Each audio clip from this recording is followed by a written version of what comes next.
Hi guys, எபிசோடோட ஸ்டார்டிங்லேயே பார்த்தீங்கன்னா நம்ம ஹீரோ இருக்காங்களே, அவங்க ஹீரோயினை செட்டுக்கு கூட்டிகிட்டு போயிட்டு இருக்காங்க. பார்த்தியா, இன்னைக்கு நாளைக்கு நம்ம ஷூட்டிங் ஆரம்பிச்சிடுவோம். ஸோ இன்றைக்கே வந்து உனக்கு செட்டெல்லாம் சுற்றி காட்டுற அப்படின்ட்டு டாப் டு பாட்டம் நம்ம ஹீரோ பார்த்தீங்கன்னா எல்லாத்தையும் சுற்றி காமிச்சிட்டு இருக்காங்க. லைட்ஸ் எல்லாம் இங்கே தான் ஸ்டார்ட் ஆகும் அப்படின்ட்டு எல்லாமே ப்ராக்டிஸ் பண்ணிக்கிட்டு இருக்கேன். இங்கே நம்ம எல்லாருமே வந்து ப்ராக்டிஸ் எல்லாம் பண்ணிக்கிட்டு இருக்காங்க. என்னடா சூப்பராக இருக்குது அப்படின்ட்டு ஹீரோயினுக்கு ஷாக்காக இருக்குது. ஃபஸ்ட்டு டைம் பார்க்குறால எல்லா வினோதமும் ஒன்று பண்ணிட்டு இருக்காங்க. இதான் லைட்னிங் செட்டப்பு, இதுதான் இந்த மாதிரி ஆக்ட்ரஸ் சைட் ஆக்ட்ரஸ்ன்ட்டு எல்லாமே சொல்லிட்டு இருக்கேன். அவள் ஒரு நிமிஷம் கண்ணை மூடி கண்ணை ஓப்பன் பண்ணுறா. ஹீரோயினுக்கு இதெல்லாம் கனவா நனவானே தெரியல. ஏன்னா நேற்று இவ டேரக்டர் ஆகணும்னு ஆசைப்பட்டா, இன்னைக்கு இவ டேரக்டர் ஆகிட்டா அப்படின்ட்டு அதே நினப்பில் இவன் நாளைக்கு என்ன ஆகும் அப்படின்னு இமேஜினேஷன் பண்ணிட்டு இருக்க. ஹீரோ அப்புறம் தான் கூப்பிட்டு இந்த மாதிரி டேரக்டர்ன்ட்டு ஒரு சேர் இருக்குது, அந்த சேரை கொடுக்குறாரு. ஒரு சேர் ஏதோ சின்னதாக ஒரு சேர் தான், பட் அதில் இருக்க பேர் எவ்வளோ ஒரு முக்கியமானது. நம்ம ஹீரோயின் இவ்வளோ வருஷம் பட்ட கஷ்டத்துக்கு எல்லாமே ஒரு பலன் கிடைச்சிருச்சுல. இனிமேல் நீ இங்கே உட்காந்து எவ்வளோ கத்த முடியுமோ கத்தி வேலை எல்லாத்தையும் ஈஸியாக வாங்கலாம், புரியுதா அப்படின்ட்டு ரெண்டு பேரும் அவங்களோட டேரக்டர்னு உட்காந்துருக்காங்க. ஹீரோயினுக்குன்னா சந்தோஷம் தாங்க முடியல. அப்படியே ஏதோ கனவுல மிதக்கிற மாதிரி இருக்கு. ஆக்ஷன் அப்படின்ட்டு நம்ம ஹீரோயின் சொல்லுவாங்களே, அந்த மாதிரி கட்டுன்ட்டு இவ பொழகிட்டு இருக்கா.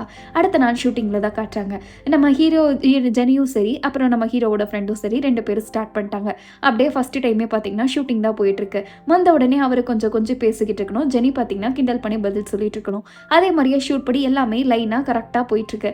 அவங்களும் கொஞ்சம் க்ளோஸ் வச்சு பேசிக்கிட்டு இருக்காங்க. இங்கே இவ்வளோ பார்த்தீங்கன்னா வைக்கப்பட்டுட்டு ரெண்டு பேரும் அந்த ஆக்டிங் எதிர்பார்த்துருப்பாங்களே, அந்த மாதிரி எல்லாமே பர்ஃபெக்டாக கொண்டு வந்து நடிச்சுக்கிட்டு இருக்காங்க. கரெக்டாக இந்த இடத்துல குறுக்கட கரடி வந்த மாதிரி நம்ம ஜெனியோட அம்மா வேற வந்துட்டாங்க. வந்த உடனே ஃபிலிமிங்கை நிறுத்துங்க, ஸ்டாப் அப்படின்ட்டு கத்திக்கிட்டு இருக்காங்க. அங்கே ஜெனி பார்த்தீங்கன்னா அம்மா அம்மான்ட்டு கை பிடிச்சிட்டு இருக்கா. அவங்க அம்மா கையை பிடிச்சி கதறி அடிச்சுட்டு இழுத்துட்டு போக, இன்னொரு பக்கம் நம்ம ஃப்ரெண்டு கையை பிடிக்க, அவங்க அம்மா ஃப்ரெண்டே கையை பிடிக்கன்ட்டு ஹீரோ கரெக்டாக கையை பிடிச்சிடுறாங்க. இப்போ சுற்றி இத்தனை பேர் இருக்காங்க, நிறுத்த போகிறீங்களா இல்லையா, ஒரு சிஓவாவை தோத்துருவீங்களா, இவங்களை பற்றி பேப்பரில் நியூஸ் வந்தால் என்ன பண்ணுவீங்க அப்படின்னு அப்படியே சைலண்ட்டாக கேட்க, அப்போவே அவங்க அம்மா பார்த்தீங்கன்னா என்ன எல்லாம் பயந்துட்டீங்களா, இது ஒரு ப்ராங்க்கு, சும்மா செட்டுக்கு சர்ப்ரைஸாக வந்தேன், உங்கள் எல்லாத்துக்கிட்டையும் சர்ப்ரைஸ் பண்ணும் அப்படின்ட்டு எல்லாம் பயந்துட்டீங்கன்னு நினைக்கிறேன். சரி, அங்கே உங்களுக்கு கோட்டெல்லாம் ஃப்ரீயாக கொடுக்குறோம், வாங்கிக்கோங்க. இந்த குளிரில் ஸ்வெட்டரில் இல்லாமல் நீங்கள் கஷ்டப்படக்கூடாதுல்ல, அதனால அங்கே ஸ்வெட்டர் ஃப்ரீயாக இருக்குது, எல்லோரும் போய் வாங்கிக்கோங்க அப்படின்ட்டு ஜெடியோட அம்மா பார்த்தீங்கன்னா சுச்சுவேஷன் அப்படியே சமாளிச்சிடுறாங்க. அங்கே இருக்கிறவங்களுக்கு எல்லாத்துக்கும் இப்போ தான் உயிரே வந்துச்சு, இல்லைன்னா ஷூட்டிங் நின்று போயிடும், கதையே நின்றுக்கிற மாதிரி பயந்துருப்பாங்க. அங்கே போன உடனே சரி இதோ வந்துடுச்சு, எல்லாரும் போய் வாங்கிக்கோங்க அப்படின்ட்டு இருக்க. நம்மளோட அசிஸ்டன்ட் இருக்கார்ல, அவனும் பார்த்தீங்கன்னா வந்து தூக்கி போட்டுட்டு இருக்கான். அங்கே செட்டில் வேலை செய்கிறவங்களுக்கு எல்லாத்துக்கும் சந்தோஷம், ஐயா ஸ்வெட்டர் கிடைக்குது ஃப்ரீயா அப்படின்ட்டு அங்கே போய் மாறி மாறி பேசிக்கிட்டு இருக்க. இங்கே ஜெனியோட அம்மா பார்த்தீங்கன்னா அப்படியே சுச்சுவேஷனை சமாளிச்சிட்டா. நம்ம பேசணும்னு நினைக்கிறேன், வாங்க போகலாம் அப்படின்ட்டு அவங்க அம்மா சிரிச்சுக்கிட்டே சொல்லிக்கிட்டு இருக்க. இங்கே அந்த க்ரூ மெம்பர்ஸ் எல்லாம் உட்காந்து பேசிக்கிட்டு இருக்காங்க, அந்த லைட்னிங்கு டைரக்ஷன்ட்டு எல்லாம். அப்போ பேசும்போது தான் இன்னைக்கு ஜெனியோட அம்மா வந்து எப்படி பயன்படுத்துனாங்க பார்த்தியா, நானே பயந்துட்டேன், ப்ராங்க் நல்லா பண்ணாங்களே, ஒரு நிமிஷத்துல எல்லாம் ஆடி போயிட்டோன்னு இருக்க, அதெல்லாம் ப்ராங்க் எல்லாம் இல்லை, அது உண்மையாக நடந்துச்சு அப்படின்னு சொல்லிட்டு இருக்காங்க. ஏன்னா இவர் ஒருத்தர் மைக்கில் இந்த டெஸ்டிங்லாம் இருப்பாங்களே சவுண்டு, அவரும் பார்த்தீங்கன்னா காதில் மாட்டிட்டு உட்காந்துருப்பாங்க. அப்போ ஹீரோ பேசுறது இந்த மைக்கில் ரெக்கார்ட் ஆகிருக்கும். அப்புறம் தான் இந்த மாதிரிலாம் நடந்துச்சு, ஷூட்டிங் எப்போ வேணாலும் நிற்கிறதுக்கு பயமாக இருக்குங்கிற மாதிரி எல்லாம் பேசிகிட்டு இருக்காங்க. அப்போ நம்ம இனி உஷாராக தான் இருக்கணும், எப்படியோ இப்படியே போயிட்டு இருந்துச்சுன்னா ஷூட்டிங் வேறு நின்றுச்சுன்னா என்ன பண்ணுறது, நான் கூட அவங்க சர்ப்ரைஸ் பண்ணாங்கன்னு நினச்சேனே, சந்தோஷப்பட்டனே அப்படிங்கிற மாதிரி இருக்காங்க. இப்போல்லாம் என்ன கதை என்ன நடக்குதுன்ட்டு யாருக்கு தெரியும், நம்ம எப்போவுமே நம்ம வேலையை பார்த்துட்டு இருக்கிறது தான் நல்லது, ஓகேவா. இதுக்கு மேலே நம்ம எதுவும் இதை பற்றி பேச வேண்டாம், நமக்குள்ளேயே கம்முன்னு வச்சுக்கலாம் இந்த சீக்ரெட்டுங்கிற மாதிரி எல்லாம் பேசிட்டு வாங்க நம்ம வேலையை போய் ஸ்டார்ட் பண்ணலாம் அப்படின்ட்டு எல்லாரும் கிளம்பிடுறாங்க. பட் அவங்களுக்கு தெரிஞ்சிருச்சுன்னு மட்டும் தெரியுது. என்ன பண்ணிக்கிட்டு இருக்க நீ இப்போ, நீ எதுக்கு இந்த மாதிரிலாம் பண்ணிக்கிட்டு இருக்க, உனக்கு இப்போ என்னதான் வேணும் அப்படின்ட்டு ஜெனியோட அம்மா ஹீரோ கிட்ட உரிமையாக கேட்டுட்டு இருக்காங்க. இப்போவே இது எல்லாத்தையும் நிறுத்து, இந்த ட்ராமா அப்படியே நிற்கணும், இவ இதில் நடிக்க மாட்டா அப்படின்ட்டு இருக்க. உங்ககிட்ட அத்தாரிட்டி எதுனா இருக்கா அப்படின்ட்டு இருக்கா. இதுக்கு என்கிட்ட பவர் இருக்குதே, நான் நினச்சா இந்த ப்ரொடியூசர் கிட்ட பேசி எல்லாம் நிறுத்த முடியும், அது எனக்கே தெரியும்ல, வா போகலாம், இந்த ஷூட்டிங் நிற்கிற வரைக்கும் நம்ம இதை பண்ணவே கூடாது அப்படின்ட்டு அவனை கூப்பிடுறாங்க. ஃப்ரெண்டுக்கு பார்த்தீங்கன்னா வேற வழியே இல்லாமல் நின்றுட்டு இருக்காங்க. இப்போ நீ வர போறியா இல்லையா, உனக்கு அக்ரிமெண்ட்ல ஞாபகம் இருக்குல்ல அப்படின்ட்டு இருக்க. அவன் பார்த்தீங்கன்னா எனக்கு தேவையே இல்லை அக்ரிமெண்ட்டு நம்ம ஃப்ரெண்டு சொல்லிடுறான். அவங்க அம்மாவுக்கு ஷாக்கு என்ன அப்படின்ட்டு, ஏன்னா அதில் ஜெனி நடிக்கணும்ட்டு ஆசைப்பட்டிருக்கா, இவனுக்கு இந்த மாதிரி கொஞ்சம் ஃபேவர் பண்ணி தானே வாங்கியிருக்காங்கன்ட்டு. உனக்கு என்ன லூஸா அப்படின்ட்டு இருக்க. சரி நம்ம அக்ரிமெண்ட்டையும் கேன்சல் பண்ணிடலாம், நீங்கள் இன்னொரு மேல் லீடை தேடிக்கோங்க, நாங்கள் கிளம்புறோம் அப்படின்ட்டு ஜெனியோட அம்மா பார்த்தீங்கன்னா கண்டிப்பாக ஓகேன்னு சொல்லிடுறாங்க. இனிமேல் நீ இதில் நடிக்கக்கூடாது, உனக்கு அக்ரிமெண்ட்டும் கேன்சல் ஆகிடுச்சுங்கிற மாதிரி ஜெனியோட அம்மா பாட்டுக்கு போயிட்டுருக்க. அவனும் சோகமாக போயிட்டுருக்க. இங்கே ஜெனிக்கும் பார்த்தீங்கன்னா ஒரு மாதிரி ஆயிடுச்சு, ஏன்னா இவன் நடிக்கிறான்னு தெரிஞ்சுதானே அவங்க அம்மா வந்தாங்கன்ட்டு. நான் ஏற்கனவே சொன்னேன்ல, நீ என்கிட்ட இருந்து எங்கேயும் தப்பிக்க முடியாது, உன் பாசிட்டிவ் ஃபியூச்சர் நீ எல்லாம் என் கையிலன்ட்டு, ஏன் தேவையில்லாமல் பண்ணிட்டு இருக்கேன்ட்டு அவங்க அம்மா பாட்டுக்கு சொல்ல. இங்கே ஃப்ரெண்டும் பார்த்தீங்கன்னா அவங்க அம்மா கூட வண்டியில் உட்காந்துட்டு இருக்கேன்ட்டு ஹீரோவாலேயே தடுக்கவே முடியல, இன்னையோட ஷூட்டிங் நிறுத்திக்கலாம் இன்னைக்கு அப்படின்ட்டு அவர் கால் ஆஃப் பண்ணிடுறாங்க. இங்கே ஹீரோயின்ட்டு எல்லாருமே பார்த்தீங்க அப்படியே மௌனத்திலே நின்றுட்டு இருக்காங்க. எல்லாமே என்னால தான் அப்படின்ட்டு அவள் அழுதுட்டு இருக்க. அதெல்லாம் ஒன்றும் இல்லை கவலைப்படாதீங்கன்ட்டு நம்ம ஹீரோயின் தான் போய் சமாதானப்படுத்திக்கிட்டு இருக்கா. நெக்ஸ்ட் டே பார்த்தீங்கன்னா நம்ம ஹீரோட ஆஃபீஸ்க்கு ஒருத்தவங்க வந்திருக்காங்க. அவங்க தான் வந்து புது ப்ரொடியூசர் அப்படின்ட்டு இவன் இருக்கார்ல நம்ம ஃப்ரெண்டு, அவன் தான் கூட்டிகிட்டு வந்திருப்பான். அங்கே வந்து ஒரு ரோல் நடுவில் வேறு எதுனா ஹீரோக்கு தேடிக்கிட்டு இருக்காங்க. ஒன்னொன்னுத்தையும் சேஞ்ச் பண்ணி பார்க்குறாங்க. பட் யாருமே பர்ஃபெக்டாக செட் ஆகிற மாதிரி தெரியல. அவன் ஒன்று கமிட் ஆகிடுறான் ப்ராஜெக்டில், இல்லைனா லீவில் இருக்காங்கிற மாதிரியே வந்துக்கிட்டு இருக்கு. நம்ம வேணா புதுசாக யாராச்சும் மிட் லெவலில் இருக்காங்களே அவங்கள ட்ரை பண்ணி பார்ப்போன்ட்டு பேசிகிட்டு இருக்கும்போது தான் அப்போ பார்த்தீங்கன்னா இங்கே காங்கன்னு ஒருத்தனை கூட்டிகிட்டு வராங்க. அவனை பார்த்த உடனே நம்ம ஹீரோயினுக்கு அவன்லாம் செட் ஆக மாட்டான், இவன் ரொம்ப ஹாட்டாக இருக்கான், நம்ம கேரக்டருக்குலாம் செட் ஆக மாட்டான்னு பதறான். ஹீரோ பார்க்குறான் என்னாச்சு அப்படின்ட்டு. அதெல்லாம் இல்லை, இவருக்கு இந்த ரோல் செட் ஆகாது, அதான் நான் சொன்னேன் அப்படின்ட்டு ஹீரோயின் அப்படியே சமாளிச்சுட்டு இருக்க. இவன் மட்டும் வந்தானே என் கதையை முடிஞ்சிருமேன்ட்டு அவள் பார்த்தீங்கன்னா மனசில் நினச்சிட்டு இருக்கா. மேபி நம்ம ஹீரோயினோட எக்ஸா இருக்கலாம் கூட தெரியுது. அப்போ ஹீரோ பார்த்தீங்கன்னா இன்னொரு மேட்ரு சொல்கிறாங்க. எனக்கு தெரிஞ்சு அந்த ப்ரொடியூசரோட ஒரே விஷயம் என்னென்னா, நம்ம ஜெனி இருக்கால அவளை கான்ட்ராக்ட் சைன் பண்ண வைக்கிறது. கண்டிப்பாக அவங்க ஹீரோவை மாற்ற மாட்டாங்க, ஏன்னா மாற்றினா கான்ட்ராக்ட் சைன் பண்ண முடியாதுன்ட்டு சொல்லிக்கிட்டு இருக்க. இங்கே இதே மாதிரியே பார்த்தீங்கன்னா அவன் கான்ட்ராக்டை தூக்கிட்டு ரெடியாக நின்றுட்டுருக்கா, நான் சைன் பண்ணுறேன் அப்படின்ட்டு. அவ்வளோ ஈஸியாக நான் விட்டுருவேன்னு நினச்சியா? உன்னை கான்ட்ராக்ட்லேருந்து தூக்குறதுல எனக்கு பெருசாக மேட்ரே இல்லை, எனக்கு என் பொண்ணு இங்கே வர வைக்கணும், அதான் ஒரே விஷயம், நான் சொன்னதெல்லாம் மறந்துட்டியா என்ன அப்படின்ட்டு நம்ம ப்ரொடியூசர் அப்படியே ஜெனியோட அம்மா பேசிக்கிட்டு இருக்க. ஜெனி பார்த்தீங்கன்னா கரெக்டாக வந்துடுறா. வந்த உடனே நான் என்னோட கான்ட்ராக்டை ரினியூ பண்ணிக்கிறேன் அப்படின்ட்டு அவளே ஒத்துக்கிறா. அவங்க அம்மாவுக்கு பார்த்தீங்கன்னா என்ன பேசுறது, இவனுக்காகவே வந்துட்டியா என்ன அப்படிங்கிற மாதிரி கேட்டுக்கிட்டு இருக்க. நான் ஒன்றும் இவனுக்காகலாம் வரல, நான் எனக்காக தான் வந்திருக்கேன், எனக்கு இந்த ஸ்கிரிப்ட் பிடிச்சிருக்கு, இவனுக்காக நான் எதுக்கு வரணும், கொடுங்க, நீங்கள் முதல்ல தப்பாக புரிஞ்சுக்கிறது நிறுத்துங்க அப்படின்ட்டு ஜெனி பார்த்தீங்கன்னா அவங்க அம்மா கிட்ட மூஞ்சில் அடிச்ச மாதிரி நல்லா தெளிவாக சொல்லிடுறா. எல்லாமே நான் எனக்காக பண்ணிட்டு இருக்கேன், இவங்களுக்காக பண்ணுறதுக்கு நான் யாரு அப்படிங்கிற மாதிரி கேட்டுட்டு இருக்க. சூப்பர், எப்படியோ நீ கரெக்டான இதை நான் பிடிச்சிட்டேன்னு நினைக்கிறேன், உன்னையே சைன் பண்ண வச்சுட்டேன் பாத்தியா அப்படின்ட்டு இருக்க. ஜெனியும் இந்த கான்ட்ராக்டை ரினியூ பண்ணிடுறா.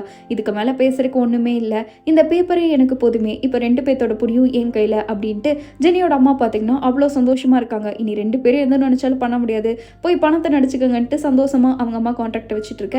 இப்போ ஜெனி கிட்ட பார்த்தீங்கன்னா அவளோட சுதந்திரத்தை மறுபடியும் கொடுத்துட்டா. பட் இப்போதைக்கு அவளுக்கு இருக்கிறது அந்த பிடிச்ச ஸ்டோரி தான், இதை நடிக்கணும்னா ஒன்று இழந்து தான் ஆகணும் அப்படின்ட்டு புலம்பிக்கிட்டே இருக்கா. அப்போ தான் நம்ம ஜெனியோட அசிஸ்டன்ட் சொல்லிக்கிட்டு இருக்கா, விடுங்க எல்லாமே நடக்கிறது தானே, நீங்கள் இந்த கான்சென்ட்ரேட் மட்டும் பண்ணுங்க கதையில், மற்றபடி எல்லாத்தையும் அப்புறம் பார்த்துக்கலாம் அப்படின்ட்டு. அவளுக்கு அந்த கதையில் கான்சென்ட்ரேட் பண்ணுறக்கே வரமாட்டேது. ஒவ்வொரு டைமும் அவன் ஃப்ரெண்டு பேசியிருப்பான்ல அதுதான் மைண்டில் வந்துட்டுருக்கு. எனக்கே இப்போ அது ரொம்ப கஷ்டமாக இருக்குது, எனக்கு என்ன பண்ணுறதுனே தெரியலையேன்ட்டு இருக்க. எல்லாமே கொஞ்சம் குழப்பமாக தான் இருக்கும், பட் அப்போ தான் உங்களுக்கு தெளிவும் கிடைக்கும், அதனால் நீங்கள் எதையும் நினச்சிட்டு இருக்காதீங்க அப்படின்ட்டு இருக்க. எங்கேயாச்சும் வண்டி நிறுத்த முடியுமா அப்படின்னு கேட்டுட்ருக்கா. நான் ரோட்டில் போயிட்டுருக்கோம், இப்போ போய் நிறுத்த சொல்கிறீங்க அப்படின்ட்டு இருக்க. அப்படிலாம் இல்லை, நிறுத்து அப்படின்ட்டு அங்கே பார்த்தீங்கன்னா ஓட்ட தெரியாமல் ஓட்டிக்கிட்டு 2 பேரும் அலப்பறை பண்ணிக்கிட்டு இருக்க. இங்கே நம்ம ஹீரோ தான் காட்டிக்கிட்டு இருக்காங்க. நம்ம கொஞ்ச நேரம் வெயிட் பண்ணலாம், அப்போ தான் நம்மளுக்கு உண்மையான ரிசல்ட் என்னன்னு தெரியும் அப்படின்ட்டு 2 பேருமே பார்த்தீங்கன்னா அந்த ஹீரோ இருக்குல்ல அந்த ரோலை நிறுத்தி வைக்கிறாங்க. அப்புறம் சைட் ரோல் ஒன்று தேடணுமே மெயினாக, அது ஒரு நல்ல ஆளாக இருக்கணும், கொஞ்சம் ஃபேமஸான ஆளாக இருக்கணும், அதுக்கு நம்ம பட்ஜெட்டுக்குள்ளே யாராச்சும் ஒருத்தவங்கள தான் பார்க்கணுங்கிற மாதிரி தேடிக்கிட்டு இருக்க. இப்போ பார்த்தீங்கன்னா ஹீரோக்கு விட்டுட்டு அந்த சைட் ரோலில் தேடுறாங்க. பட் திடீர்னு ஒரு ஆர்டிக்கல்லாம் வந்துருச்சு நியூஸில், இந்த மாதிரி நம்ம ஹீரோயின் ஜெனி இருக்கால அவள் தான் ஹீரோயினாக பண்ணுறா, ஃப்ரெண்டு தான் நடிக்கிறான் அப்படின்ட்டு. அப்போ ஹீரோக்கு புரிஞ்சிருது ஜெனியோட அம்மா எல்லாத்தையும் கன்ஃபார்ம் பண்ணிக்கிட்டாங்க அப்படின்ட்டு. ஏன்னா ஜெனி அந்த ரோலை எடுக்கும்போது வரவே அவங்க அம்மா கிட்ட தப்பிக்கணும் அப்படின்ட்டு அந்த கான்ஃபிடென்ஸ்க்காக தான் வந்திருப்பான் அந்த சுதந்திரத்துக்கு. இப்போ அதுவே அவகிட்ட இல்லை, அதை இழந்ததான் இப்போ அதை நடிச்சிட்டு இருக்கா அப்படின்ட்டு இருக்க. அப்பெல்லாம் இல்லை, அவள் கண்டிப்பாக இந்த சூஸ் பண்ணானா அதுக்கு ஒரு காட்டர் இருக்கும், அவளோட லைஃப் அவள் கண்டிப்பாக ப்ரொடெக்ட் பண்ணிப்பாங்கிற மாதிரி ஹீரோ சொல்லிக்கிட்டு இருக்காங்க. ஆர்டிக்கல்லாம் வரும்போதே நம்ம ஹீரோயின்ட்டு எல்லாத்துக்குமே தெரிஞ்சிருது இவங்க அந்த படத்தில் நடிக்கிறது கன்ஃபார்ம் தான் அப்படின்ட்டு. ஒரு பக்கம் ஆர்டிக்கல், இன்னொரு பக்கம் பாட்டில்னு நம்ம ஃப்ரெண்டு பார்த்தீங்கன்னா 2த்தையும் கையில் மாற்றி மாற்றி வச்சுட்டு உட்காந்துக்கிட்டு இருக்கான். அவன் ஸ்டோரி படிக்கிறானோ இல்லையோ இதை தான் படிச்சுட்டு இருக்கான். ஏன்னா அவள் அதுக்கப்புறம் சொல்லியிருப்பா, ஜெனி நீ என்னதான் இருந்தாலும் எவ்வளோ லிமிட்டுக்கு போய் இந்த கான்ட்ராக்ட் சைன் பண்ணியிருக்க, அப்புறம் எதுக்கு நீ பின்னாடி வரணும்னு நினைக்கிற, அதனால நீ இந்த கான்ட்ராக்டில் அப்படியே இரு, நான் வேணா வந்துடுறேன் அப்படிங்கிற மாதிரி நம்ம ஜெனி இவனுக்காக விட்டு கொடுத்துருப்பா. இங்கே இவங்களோட கதை போயிட்டுருக்க. இன்னொரு பக்கம் நம்ம ஹீரோ இருக்கார்ல அவரோட வீட்டை தான் காட்டுறாங்க. அவங்க அப்பா சொல்லாமல் கொள்ளாமல் வீட்டுக்கு வந்திருக்காரு. வீடே பார்த்தீங்கன்னா இருட்டாக இருக்குது, லைட்டு கூட போடலை. பத்தாதுக்கு அவர் குச்சி எடுத்துகிட்டு வந்து அவங்களோட ஒய்ஃப் இருக்காங்களே அவங்க பேர் சொல்லி கத்திட்டு இங்கே அவள் இல்லை எங்கே தான் போனான்ட்டு அவர் பார்த்தீங்கன்னா பொருளெல்லாம் கோவத்தில் உடைக்க ஆரம்பிச்சிட்டாரு அந்த கோல்ஃபை வச்சு. அவர் பாட்டுக்கு உடச்சிக்கிட்டு இருக்க. அப்போ தான் ஏதோ ஒரு சவுண்டாட்டம் வந்துடுது. நம்ம ஹீரோ பேரை சொல்கிறாரு, அவருங்க ஒய்ஃபை பேரை சொல்கிறாருன்ட்டு போட்டு வெறித்தனமாக அடிச்சிட்டு இருக்க. அப்போது நிறுத்து அப்படின்ட்டு ஏதோ ஒரு சவுண்டு வருது. யாருன்னு என்னன்ட்டு அவர் கொஞ்சம் பார்த்தா தான் தெரியுது, யாரோ ஒருத்தவங்க எவிடன்ஸ் வீடியோன்ட்டு எடுத்துகிட்டு இருக்காங்க. அது வேறு யாருன்னு பார்த்தா நம்ம ஜெனியோட அம்மா. என்ன பண்ணிட்டு இருக்க நீ, ரொம்ப நாள் ஆச்சு பார்த்து போலன்னு இருக்க. ஆமாம் 20 வருஷம் ஆச்சு உன் முகரையை பார்த்து, இப்போதைக்கு எதுக்கு இங்கே வந்து ஏன் உயிரை வாங்கிட்டு இருக்கேன்ட்டு 2 பேர் பேசிகிட்டு இருக்காங்க. அப்புறம் தான் இங்கே ஒரு விஷயம் சொல்லுவாங்க பாருங்க, யாருமே இல்லாத வேலையில் உனக்கு மட்டும் என்ன வேலை அப்படின்னா நீ எதையோ எடுக்க தானே வந்திருக்கேன் அப்படின்ட்டு நம்ம ஹீரோவோட அப்பா கேட்டுட்டு இருக்க. நான் ஒன்றும் எடுக்கவில்லை, நான் தான் அவனோட படத்துக்கு ப்ரொடியூசரே அப்படின்ட்டு சொல்கிறாங்க. ப்ரொடியூசரா? ஒரு வேளை அம்மா பையன் பாசம் வந்துருச்சோ என்னமோ அப்படின்ட்டு இவர் கேட்டுக்கிட்டு இருக்காரு. என்ன ரொம்ப பொந்துருச்சு போல புள்ள மேலே பாசம் அப்படின்னு கேட்டுட்டு இருக்க.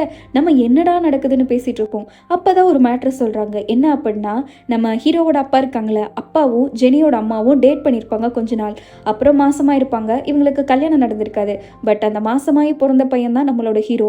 அதுக்கப்புறம் தான் நம்ம ஹீரோவோட அம்மா இருக்காங்களே, ஐ மீன் ஜெனியோட அம்மா, அவங்க வேற ஒரு கல்யாணம் பண்ணிட்டு போய் ஜெனியை பெற்றிருப்பாங்க. இப்போ தான் தெரியுது இவங்க 2 பேரும் ஆல்ரெடி டேட் பண்ணி நல்லா டிவோர்ஸ் ஆகிற மாதிரி, ஐ மீன் பிரேக்கப் பண்ண கப்பல்ஸ் அப்படின்ட்டு. இப்போ 2 பேரும் முன்னாடி பார்த்துட்டு இன்னும் அப்படியே தான் இருக்கா அப்படின்ட்டு அவங்க அம்மா மூஞ்சி காரி துப்பிட்டு இருக்க. இங்கே 2 பேரும் பார்த்தீங்கன்னா சண்டை போடுற அளவுக்கு போயிட்டு இருக்காங்க. வெளியே வர ஹீரோ வந்துட்டாரு. வந்த உடனே சரி நம்ம அசிஸ்டன்ட் போய் ஒளிஞ்சுக்கிறான். இவர் வரும்போதே இந்த டோர் லாக்கெல்லாம் உடஞ்சிருக்கும் போது அவருக்கு தெரிஞ்சிருது கண்டிப்பாக வந்தது அவங்க அப்பாவை தான் இருக்கும் அப்படின்ட்டு. ஹீரோயின் அப்படியே நிற்க சொல்லிட்டு அவர் பாட்டு குடுகுடுன்னு ஓடிட்டு இருக்க. அங்கே இதுக்கு மேலே நான் பொறுத்துக்க மாட்டேன், நீ பண்ணதுக்கெல்லாம் நான் திருப்பி பண்ண போகிற பாருன்ட்டு அவங்க அம்மா குச்சி எடுத்துட்டு நின்றுட்டு இருக்க. ஹீரோயினை பார்த்தீங்கன்னா வீட்டுக்கு கிளம்ப அப்படின்ட்டு அனுப்பி வச்சிடறாங்க. அவங்க அப்பா பார்த்தீங்கன்னா வந்த உடனே நம்ம ஹீரோவை டக்குன்னு அடிச்சிடறாங்க. உங்கள் அம்மா எங்கன்னு கேட்க, நான் தான் லாஸ்ட் டைமே சொன்னேன்ல அப்படின்ட்டு இருக்க. இந்த டைம் நீ சொல்லி தான் ஆகணும்னு நினைக்கிறேன் அப்படின்ட்டு அவன் பார்த்தீங்கன்னா பேச ஆரம்பிச்சிடறான். உங்கள் அம்மா எங்கன்ட்டு. ஒரு பக்கம் அவன் அடிக்கலான்ட்டு போயிட்டு இருக்க. நம்ம ஜெனியோட அம்மா தான் பார்த்தீங்கன்னா அதை பிடிச்சிடுறாங்க. அது ஹீரோவோட அம்மாவும் தானே, இதை வச்சு அவன் அடிச்சனா அவன் செத்துருவான் அப்படிங்கிற மாதிரி அவங்க அம்மா சொல்லிக்கிட்டு இருக்க. அவங்க பார்த்தீங்கன்னா, அப்போ நீ உங்கள் அம்மா இவ்வளோ நாள் உன்னை பிரித்து விட்டுட்டா, இப்போ நீ போய் அவ கூட கூட்டு சேர்ந்துட்டு படம் பண்ணிக்கிட்டு இருக்கங்கிற மாதிரி அவங்க அப்பா கேட்டு விடுற. நம்ம ஹீரோயினுக்கும் கிட்டத்தட்ட உண்மை தெரிஞ்சிருது. நான் ஒன்றும் இவனோட அம்மானால இங்கே வரல சரியா, நான் இந்த ப்ரொடியூசர் அவ்வளோதான், நான் வந்து ஜெனியோட அம்மா அவ்வளோதான் அப்படிங்கிற மாதிரி அவங்க அம்மா அப்படியே ஸ்டாண்ட் எடுத்துட்டு இருக்க. உங்கள் அம்மா இவ்வளோ நாள் கஷ்டப்பட்டதெல்லாம் உன்னால தான் அப்படின்ட்டு அவங்க அப்பா மேனிப்புலேட் பண்ண ஆரம்பிச்சிட்டான். ஹீரோ என்னால் இல்லை, இனிமேல் நான் தான் எங்கள் அம்மாவை பாதுகாக்க போகிறேன் அப்படிங்கிற மாதிரி சொல்லிட்டு இருக்கா. அவங்க அப்பாவுக்கு சிரிப்பு தான் வருது.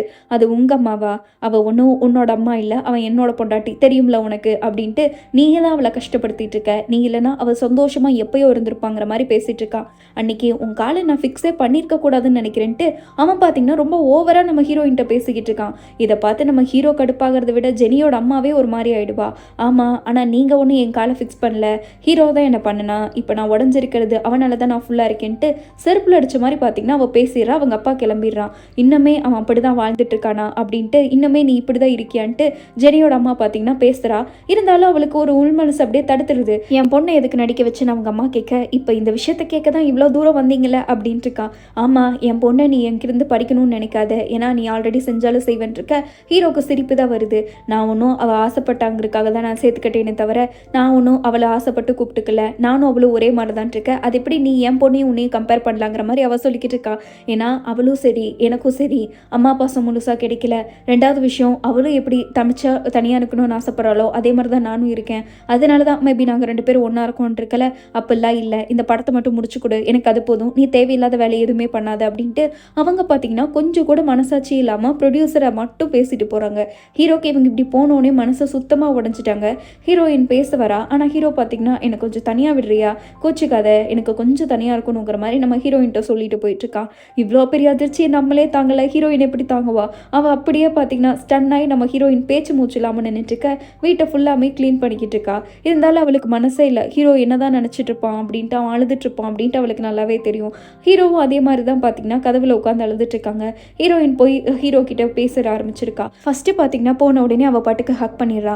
பண்ண உடனே அவள் பாட்டுக்கு அழுதுகிட்டு இருக்க. அங்கே ஹீரோவும் நம்ம ஹீரோயினை ஹக் பண்ணி அழுதுகிட்டு இருக்கன்ட்டு 2 பேரும் அழுதுட்டு இருக்க மாதிரி இந்த எபிசோட முடிக்கிறாங்க. எப்படி கைஸ், நெக்ஸ்ட் எபிசோடில் தான் பார்த்தீங்கன்னா ஆக்சுவலாக கதை என்ன நடந்துச்சு, உண்மையாலுமே என்ன இருக்குன்ட்டு ஃப்ளாஷ்பேக்கில் இன்னுமே தெளிவாக சொல்லுவான். அந்த பக்காவான சீனை பார்க்க மறந்துடாதீங்க. பிடிச்சிருந்தா லைக் ஷேர் எல்லாம் பண்ணிவிடுங்க.